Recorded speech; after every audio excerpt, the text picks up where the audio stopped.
વિડીયોમાં શરૂઆત કરીએ એના પહેલાં ગઈકાલ ખૂબ જ મહત્ત્વપૂર્ણ અપડેટો આવી છે, જેમાંની એક ડીવાયએસઓ મામલતદાર ભરતીને રિલેટેડ છે.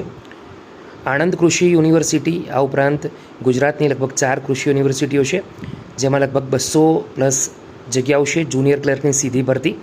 આ તમામની અપડેટ મુકાઈ ગઈ છે. રિક્વેસ્ટ કરું છું એકવાર જઈને આપણા પ્લેટફોર્મ પર જઈને ચેક કરી લેજો. સરકારી નોકરીમાં વયમર્યાદાને અચાનક ફેરફાર કરવા બાબત મોટા સમાચાર આવી રહ્યા છે. સીસી ગ્રુપ બીના ફાઇનલ આન્સર કેવી છે તેમાં મોટો ફેરફાર થયો છે. તો એકવાર જઈને ખાસ ચેક કરજો. કટ ઓફ અને મેરિટમાં પણ મોટું અપડેટ થવાનું છે. વિદ્યાસહાયક ભરતીને લઈને મહત્ત્વપૂર્ણ સૂચનાઓ આવી છે. જીપીએસસીની 4 નવી નોટિફિકેશનો આવી છે. જીએસઆરટીસી ભરતીને લઈને પણ ખૂબ જ ખરાબ સમાચાર આવ્યા છે. ગૌણ સેવા પસંદગી મંડળની ભરતીની તૈયારી કરતા ઉમેદવારોએ અપડેટો ખાસ ચેક કરવી જોઈએ. જગ્યાઓમાં મોટો ઘટાડો જોવા મળી રહ્યો છે. તો રિક્વેસ્ટ કરું છું તમામ વિડીયો એકવાર જઈને રિફર કરી લેજો. જીએસએસબી અંગ્રેજી સ્ટેનોગ્રાફર ભરતી રિક્રુટમેન્ટ 2025ની ઓફિશિયલ નોટિફિકેશન ગઈકાલ 15 જુલાઈના રોજ આવેલ.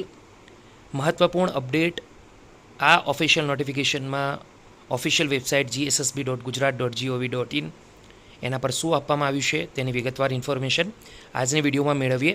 તો સ્ક્રીન પર અવેલેબલ છે ઓફિશિયલ નોટિફિકેશન, ઓફિશિયલ PDF જે ઓફિશિયલ વેબસાઇટ પરથી ડાઉનલોડ કરવામાં આવેલ છે. આ નોટિફિકેશન પ્રમાણે અંગ્રેજી સ્ટેનોગ્રાફરની જે ફોર્મ ભરાયા છે ઓફિશિયલ વેબસાઇટ પર ઓજસ પર જીએસએસબી અંતર્ગત.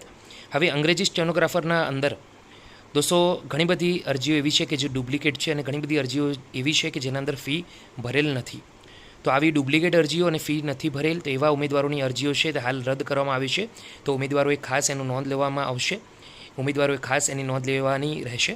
આ સ્ક્રીન પર ઓફિશિયલ નોટિફિકેશન અવેલેબલ છે. તેની અંદર જે પણ ઉમેદવારો છે કે જેમની અરજીઓ રિજેક્ટ કરવામાં આવી છે એવા 676 જેટલા ઉમેદવારો છે. તો આવા તમામ ઉમેદવારોએ ખાસ નોંધ લેવાની છે. તો એકવાર જરૂરથી એ લોકો ચેક કરી લે. દરેકના અંદર ફીસ નોટ પેડ અને ડુપ્લિકેટ એપ્લિકેશન એવું લખવામાં આવ્યું છે.